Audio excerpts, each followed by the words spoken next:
What achievements might you point to in China-EU economic and trade cooperations over the past 5 years, and what new outcomes can be expected from this summit?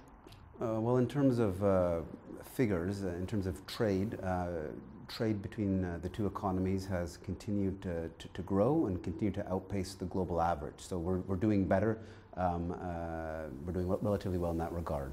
10% year over year last year in terms of bilateral trade. We've got about 1 billion euros of product and services leaving China to go to the EU on a daily basis, and about $500 million coming the other way. And that trade surplus is being narrowed.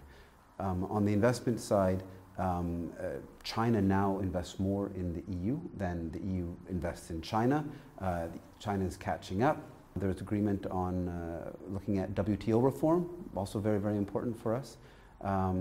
There's the ongoing negotiations for a bilateral agreement on safety aviation, also very important for the two economies. So lots of things still taking place and in the process, and we hope we can see some agreement happen in the next week. On the minds of many who are closely following China-EU relations, the question is, can cooperation outweigh competition? What's your answer to that question, and how would it impact the business ties between the two sides?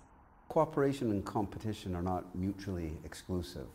EU and China have their 2020 strategic agenda for cooperation, so they're already cooperating in 4 pillar areas of peace and security, prosperity, which includes trade and investment, people-to-people exchanges, and sustainable development. And on that latter, for example, on climate change, they're working very well together.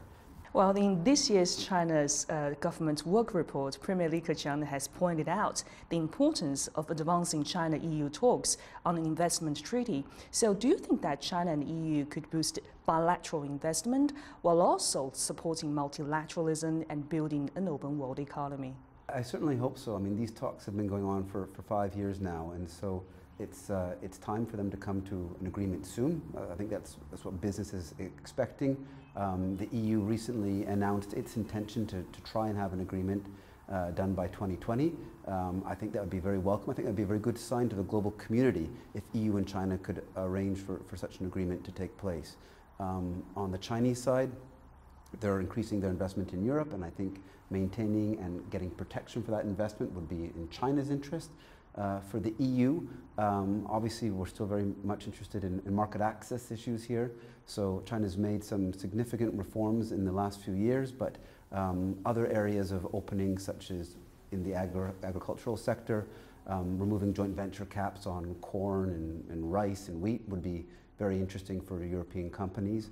And more recently, I was speaking to a company that offers testing, inspection, and certification services for workplace safety and occupational safety. Also, that would be an area where European companies would be very interested to contribute further here in China.